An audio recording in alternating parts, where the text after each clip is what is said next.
et participation. Alors, étant le période estivale, nous sommes dans les psaumes chaque semaine. C'est un peu difficile de continuer une série pendant les mois de juillet et d'août avec beaucoup de gens qui ne sont pas là. Donc, on chemine un peu dans les psaumes. Alors, la semaine dernière, c'était le psaume 116. Aujourd'hui, on va commencer le psaume 118. C'est dans notre chemin. Alors, on va commencer. C'est un psaume assez long et plus ou moins divisé en deux parties. Aujourd'hui, on couvrira 2 tiers. Et si Dieu le veut, nous allons terminer le reste la semaine prochaine. Alors, comme c'est le cas souvent dans des psaumes, nous allons trouver des thèmes assez classiques comme des menaces, des épreuves et un monde qui peut s'ouvrir lorsque on fait appel à Dieu. On voit souvent dans les psaumes un problème, une menace, et puis l'auteur va appeler à Dieu pour son aide. Alors aujourd'hui, lorsque nous sommes dans ce psaume, ça serait utile, ça serait propice pour nous de comprendre que nous avons devant nous un appel, quelques appels. Mais ce n'est pas qu'une histoire à raconter. Parfois dans les psaumes, on voit c'est un psaume, une histoire joyeuse à raconter. Ça sera plus. Ce n'est pas juste un témoignage de comment le psalmiste a vécu une épreuve.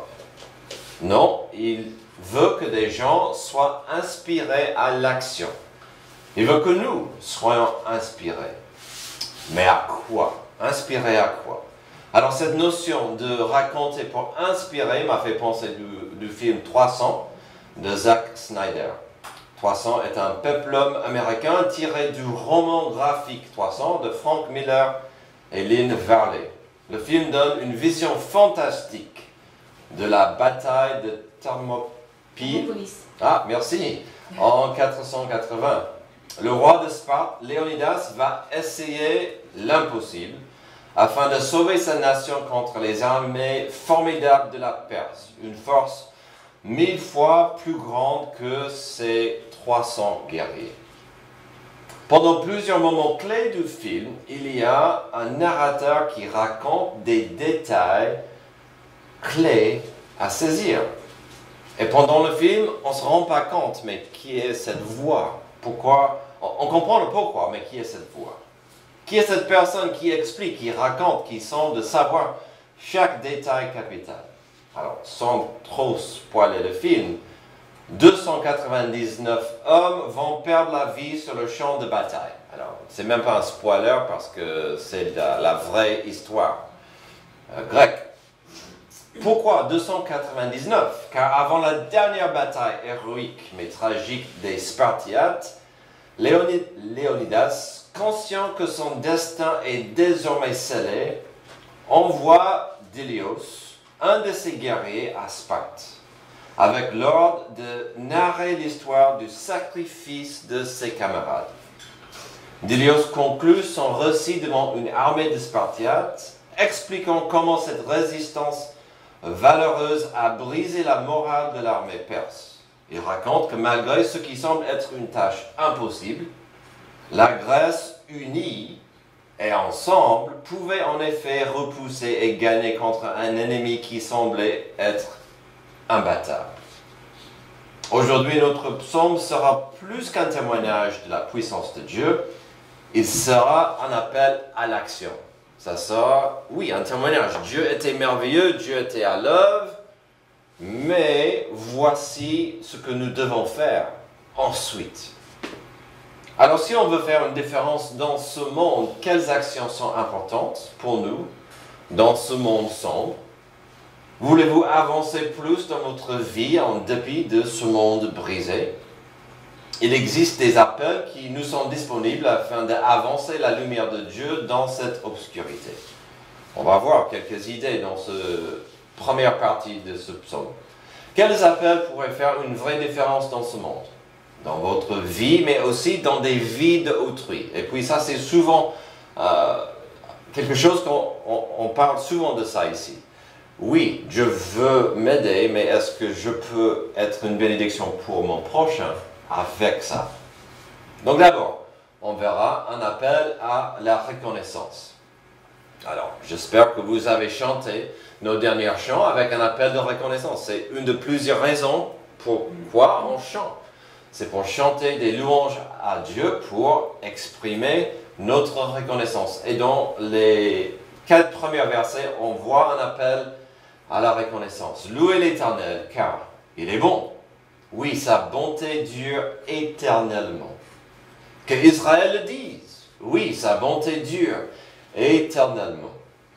Que la famille d'Aaron le dise. Oui, sa bonté dure éternellement. Que ceux qui craignent l'Éternel le disent. Oui, sa bonté dure éternellement. Ici, nous avons le psalmiste qui fait appel aux autres de louer Dieu pour ce que Dieu a fait, pour qui il est et pour ce qu'il fait. Alors, on peut présumer que le psalmiste a déjà fait ces choses. Donc, il serait hypocrite de dire « Ah, vous louez le Seigneur, famille d'Aaron, vous les peuples qui craignez le Seigneur, s'il ne le faisait pas. » Donc, on peut présumer déjà que son cœur est correct.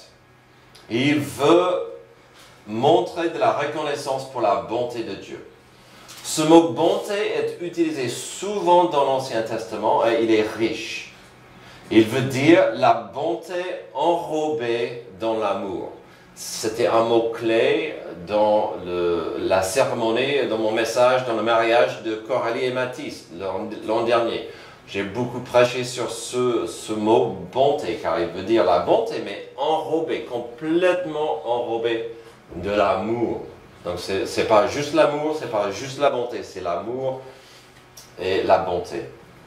Voici un détail important à saisir quand il parle de la bonté. L'autre détail capital pour vous de comprendre, c'est que l'auteur, notre écrivain, notre psalmiste, est une figure d'autorité.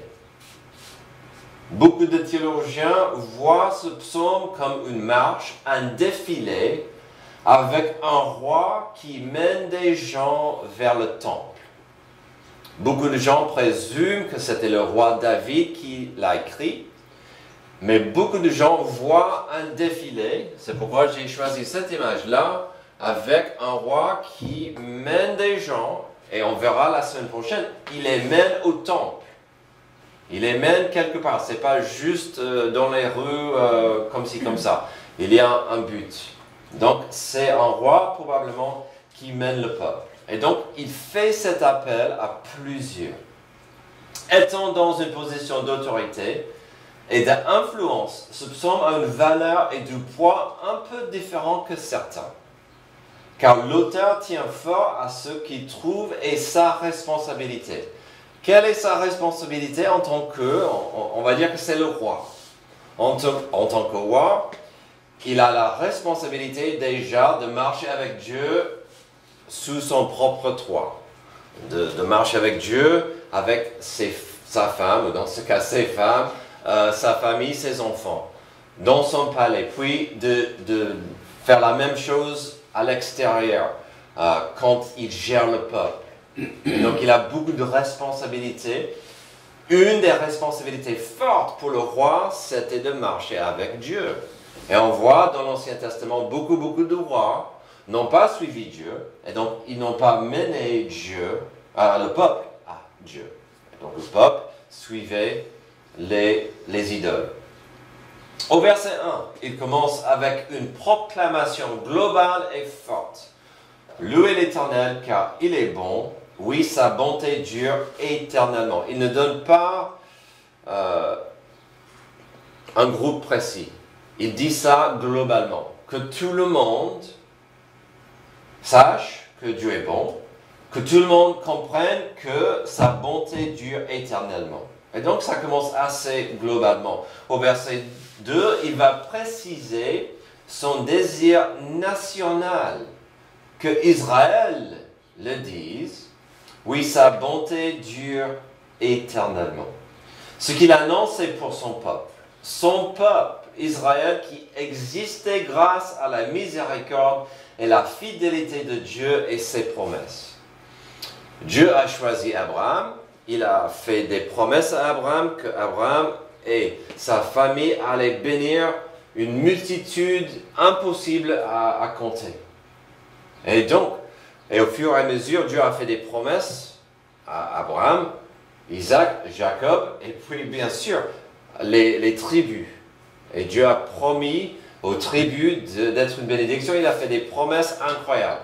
Et donc, quand il parle à Israël, chaque tribu devait dire, ah, en effet, notre Dieu est fidèle, il nous a fait des promesses, il était fidèle avant nous, il est fidèle aujourd'hui, il restera fidèle demain, pour nous.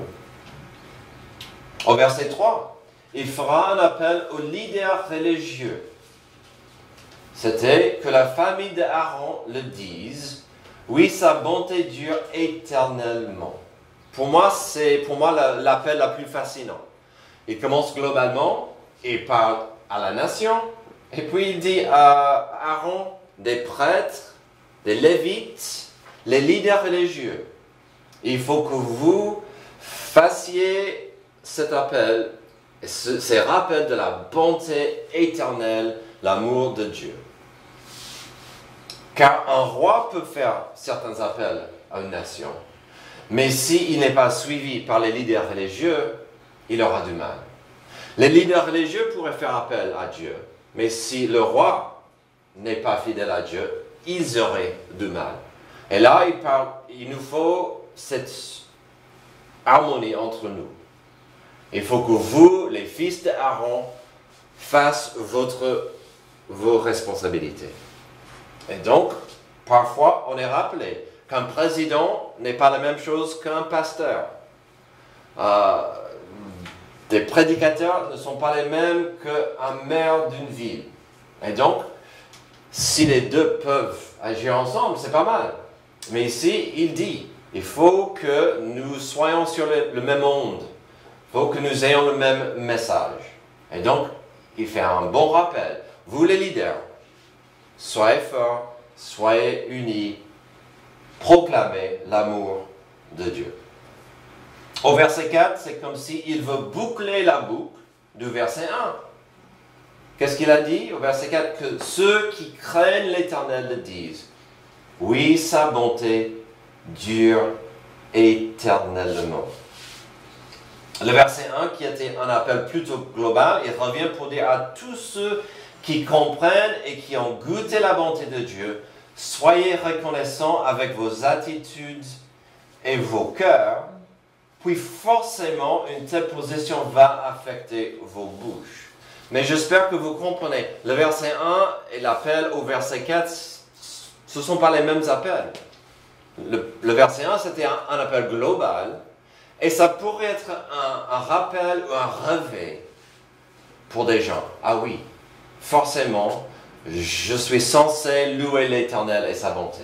Tandis qu'au verset 4, il dit, vous qui sont fidèles, vous qui déjà marchez avec Dieu, continuez comme ça. En fait, il veut que le verset 1 et le verset 4 soient le même. Que tout le monde soit reconnaissant pour la bonté de Dieu. Et puis, ce n'est même pas dans mes notes, et je ne sais pas pourquoi, j'aurais dû l'ajouter, mais qu'est-ce qu'il martèle ici? La bonté de Dieu dure de temps en temps. La bonté de Dieu dure si vous êtes fidèle à lui. La bonté de Dieu dure si vous allez au culte chaque week-end. Ah non, la bonté de Dieu dure éternellement. Heureusement.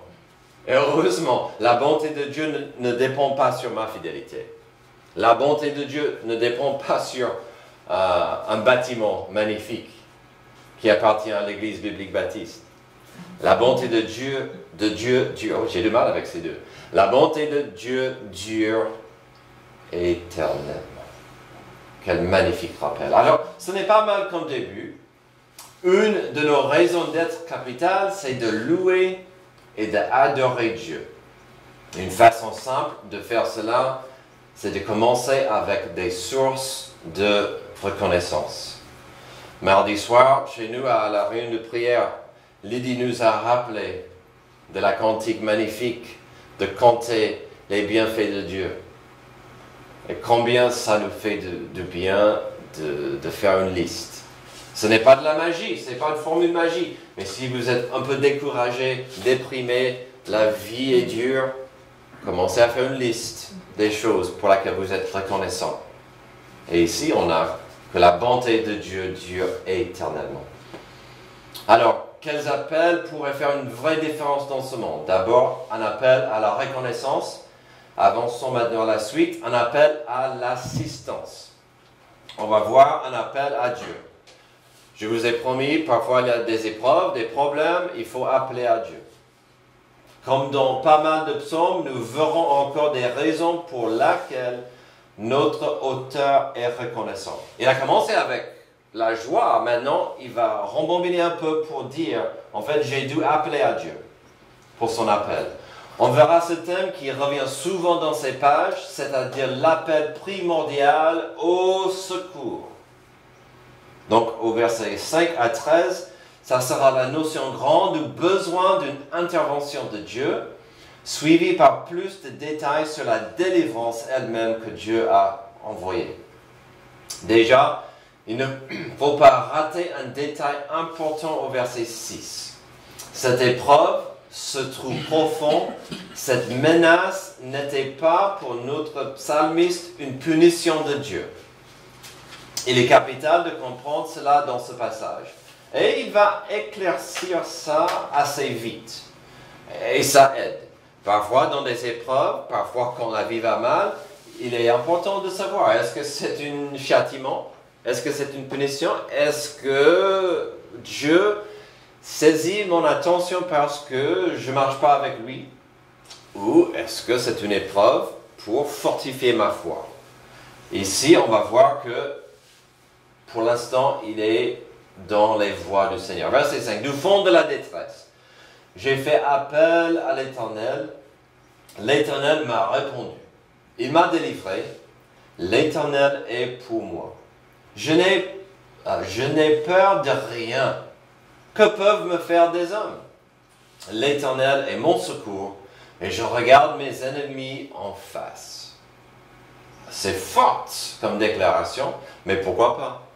Si on sait bien qu'on marche avec Dieu, que Dieu est avec moi, que peut me faire un homme? Et donc, il a fait appel à Dieu dans la compréhension qu'il marchait avec Dieu. Il agissait selon la volonté de Dieu. Il voulait suivre Dieu dans ses démarches.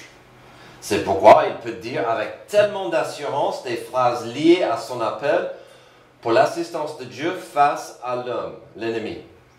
Car des hommes, ses ennemis en question, n'étaient pas envoyés à lui par Dieu pour le punir. Ce n'était pas une punition.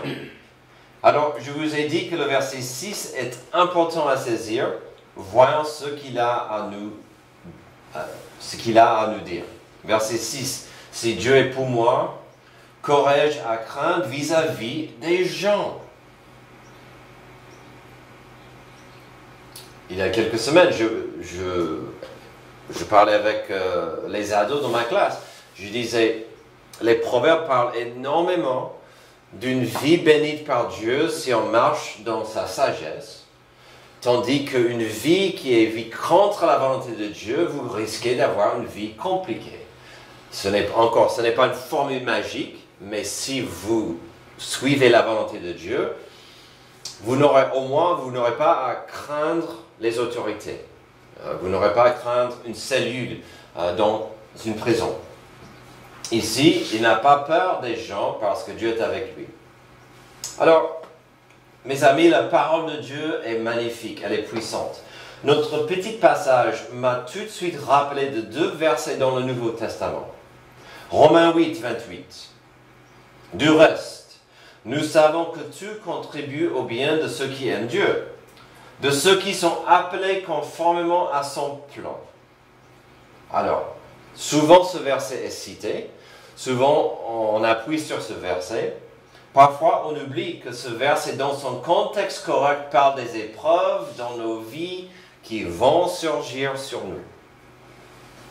Et donc, quel magnifique rappel. Nous savons que tout contribue au bien de ceux qui aiment Dieu, de ceux qui sont appelés conformément à son plan. Aussi, notre petit passage m'a rappelé de Hébreux 13, 5 à 6. Que votre conduite ne soit pas guidée par l'amour de l'argent. Eh bien, ça parle aujourd'hui. Par l'amour de... Contentez-vous de ce que vous avez. En effet, Dieu lui-même a dit, je ne te délaisserai pas et je ne t'abandonnerai pas. C'est donc avec assurance que nous pouvons dire, le Seigneur est mon secours, je n'aurai peur de rien. Que peut me faire un homme? Alors, je ne sais pas si vous pouvez voir ça. Ici, il y a... Souvent, j'efface ça quand je fais le copier-coller. J'ai laissé le A et j'ai laissé le B. Parce que ça veut dire, ça montre que, en fait, c'est une citation où c'est inspiré d'un autre passage, un autre verset. Et donc, quand il dit... je ne te délaisserai pas et je ne t'abandonnerai pas. Il citait une belle promesse. Un jeune homme qui en avait besoin, Josué 1, 5. Quand Dieu lui est venu pour dire, Josué, tu as des gros sandales à remplir. Moïse est parti, c'est toi le chef. N'inquiète, je suis avec toi. Et puis, on a vu, le Seigneur est mon secours, je n'aurai peur de rien, que peut me faire un homme? Ça, c'est une citation directe de notre psaume. Le psaume 118, 6. Alors, ce n'est pas par hasard que ce passage m'a rappelé de deux versets. L'un des deux était notre passage. Alors, dans notre psaume, il est important de comprendre que sur certains niveaux, cet obstacle, cette épreuve, cette menace était spirituelle. C'était une épreuve spirituelle. Donc, une prière d'assistance était tout à fait normale et ça se verra dans les prochains versets. Car il aurait pu chercher de l'aide humaine pour un problème spirituel. Et combien de fois dans l'Ancien Testament, dans les chroniques et dans les rois, est-ce que nous voyons un roi d'Israël ou de Juda, il est menacé, et au lieu de tourner à Dieu, il va tourner à un voisin. Il va payer un allié pour l'aider. Et ici, ce n'était pas le cas. Il s'est tourné vers Dieu. Verset 8. Mieux vaut chercher un refuge en l'Éternel que de mettre votre confiance dans l'homme. Mieux vaut chercher un refuge en l'Éternel que de mettre votre confiance dans les grands. Toutes les nations m'entouraient. Au nom de l'Éternel, je les taille en pièces. Voici un thème qui revient assez souvent dans l'Ancien Testament. La Bible raconte des moments où un roi d'Israël était menacé par l'approche d'un ennemi fort, et au lieu d'aller tout de suite à Dieu pour son secours, il a demandé l'aide d'un autre pays. Et souvent, ça n'a pas du tout plu à Dieu. Mais ici, nous voyons ici une position correcte, c'est-à-dire d'aller tout de suite à Dieu avec ce problème. Alors, des questions s'imposent. Est-ce que ça veut dire que quelqu'un n'est pas censé aller chercher de l'aide des autres? C'est une bonne question. N'oubliez pas que notre psalmiste était probablement un roi. C'était normal, même attendu, qu'il cherche la face de Dieu pour son peuple face à une épreuve. Bien sûr, ça ne veut pas dire que dans des épreuves, on devrait éviter l'aide des gens. N'oubliez pas qu'un roi aurait un conseil. Il aurait des anciens. Il aurait des généraux. Généraux, voilà. Et donc, c'est normal d'aller vers les gens, mais d'abord, d'aller vers Dieu. Amen. Nous aussi, premier geste devrait aller à Dieu. Et peut-être après, Dieu nous inspire d'aller vers quelqu'un. J'ai dit la semaine prochaine, on n'est pas censé être isolé dans des épreuves. on peut aller chez les uns les autres, demander la prière, demander l'assistance. Aussi, je dis souvent que Dieu veut utiliser des gens pour avancer ses plans. Mais des premiers gestes que nous faisons doivent être motivés et poussés par la parole de Dieu et la prière. Après cela, qui sait comment Dieu pourrait vous aider à travers quelqu'un? On ne sait jamais quand Dieu veut utiliser la bouche d'un de ses enfants pour aider quelqu'un d'autre dans un problème.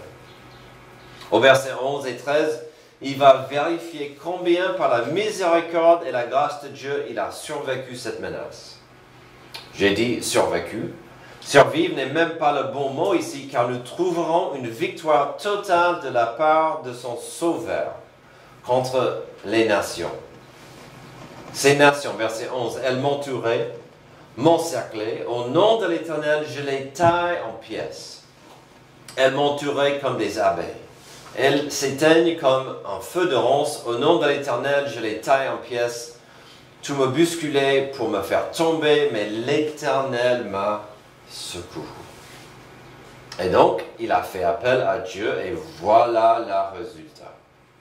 En fait, le résultat de cette victoire contre la menace forte sera le prochain sujet. Mais ce que j'apprécie ici, c'est que même quand il parle de la victoire, de la bataille elle-même, il donne toute la gloire à Dieu.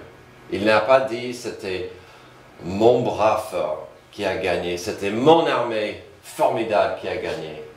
Oui, je les ai taillés grâce à Dieu. Nous avons vu un appel à la reconnaissance, ensuite un appel à l'assistance. Terminons avec un rappel à sa délivrance. Un rappel de la délivrance de Dieu. Ici, nous aurons le résultat de l'assistance de Dieu qui est devenue la délivrance de Dieu. Verset 14. L'Éternel est ma force et le sujet de mes louanges. C'est lui qui m'a sauvé. Des cris de triomphe et de délivrance s'élèvent dans les tentes des justes. La main droite de l'Éternel agit avec puissance. Comme je viens de dire, ce qui est admirable ici, c'est que notre psalmiste donne toute la gloire à Dieu après sa victoire contre ses ennemis. Il dit, « L'Éternel est ma force, c'est lui le sujet de mes louanges, c'est lui qui m'a sauvé. » Il est dans la nature humaine de dire, « Regarde ce que j'ai fait. Regarde combien je suis fort. Regarde ce que mes défenses ont pu faire à mon ennemi. » Mais s'il allait faire appel à Dieu, c'est honorable et c'est juste qu'il donne à Dieu la gloire pour sa délivrance. Et, un peu comme le début de notre psaume, le verset 15 nous rappelle qu'un tel louange est pour toute la communauté. Verset 15, des cris de triomphe et de délivrance s'élèvent où? Dans les tentes des justes. Et donc, il dit, Dieu était là, pas juste pour moi, pour nous. Pour nous. Notre Dieu nous a sauvés. Au verset 16 et 17, il continue de louer et donner grâce à Dieu pour ce qu'il a fait pour eux. Il veut que ça soit clair que c'était Dieu qui a fait la nécessaire et que lui, c'était simplement un outil de Dieu, un récipient de la bonté de Dieu. Verset 16, la main droite de l'Éternel est élevée, la main droite de l'Éternel agit avec puissance. Je ne mourrai pas, je vivrai et je raconterai ce que l'Éternel a fait. Ce n'est pas toujours facile pour un homme de pouvoir, pour un homme de puissance, pour un roi, pour un président, de dire, c'est pas moi. Je rends gloire à Dieu. Terminons avec le verset 18, qui semble être un énigme. L'Éternel m'a corrigé, mais il ne m'a pas livré à la mort. Alors la plupart d'autres versions bibliques utilisent le mot châtier. L'Éternel m'a châtié. Si nous avons établi que le psalmiste marchait avec Dieu et il agissait selon la volonté de Dieu, Pourquoi dans ce verset nous voyons qu'il était châtié ou puni ou corrigé? Est-ce que c'est un énigme? Le mot contient dans son usage les deux idées. L'idée du châtiment est utilisée plus souvent dans la Bible que correction ou apprendre. Mais le mot en hébreu, yarsar, peut aussi dire correction, même enseigner. Et souvent, c'est enseigner, mais avec un peu de force, d'enseigner durement.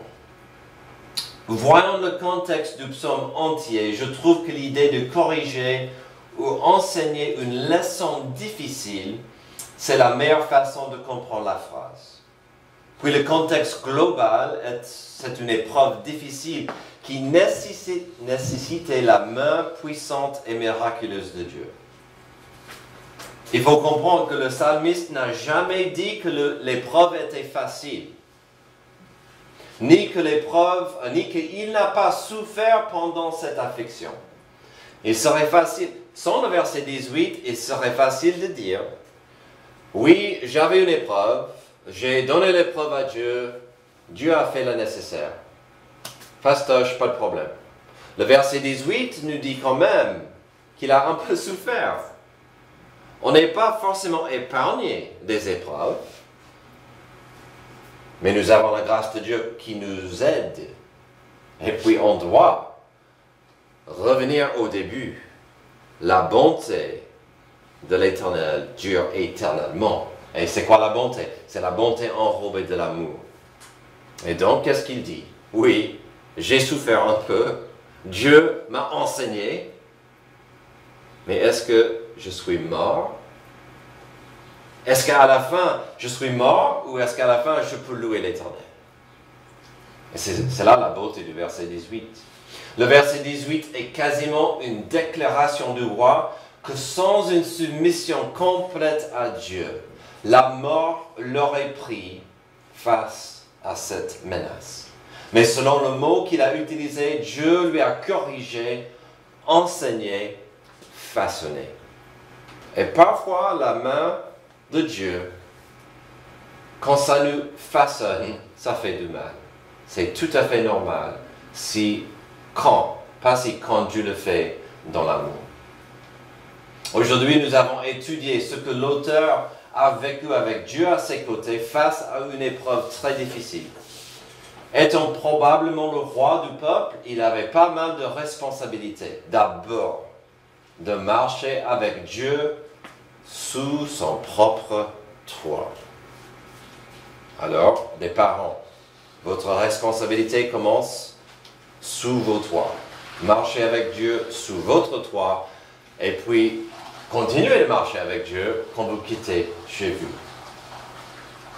Ensuite, sa responsabilité, c'était de mener son peuple selon la volonté de Dieu, même à travers des difficultés dangereuses, mais aussi avec les leaders religieux avec lui. La semaine prochaine, on verra la même personne qui doit pivoter avec ces mêmes responsabilités après la guerre, après l'épreuve, après l'affliction. Il doit, après la victoire que Dieu leur a donnée, il doit mener le peuple dans la voie de Dieu, selon la voie de Dieu. Alors, quelles responsabilités, quelles actions seront importantes pour lui, pour le peuple de Dieu dans un moment de paix et de repos? On a vu quelques responsabilités pendant une épreuve. Ensuite, que devrions-nous faire pendant une période de paix? Après la victoire, que devrions-nous faire vis-à-vis de Dieu et de autrui? Vers la fin du film 300, lorsque le roi Léonidas comprend qu'il va se sacrifier pour son peuple, il va tout donner sur le champ de bataille dans le moment pour la victoire future de son peuple. Il y a un moment clé quand Délios veut rester, il veut se battre, même mourir avec ses camarades. Le roi lui dit que certes, il est un guerrier formidable, il est redoutable comme les 299 d'autres, mais sa valeur dans le moment reste plus dans sa capacité d'expliquer et raconter ce qui s'est passé. Comment 300 Spartiates ont choqué, frustré, même heurté le roi Xerxès, qui était considéré invincible, un dieu sur terre.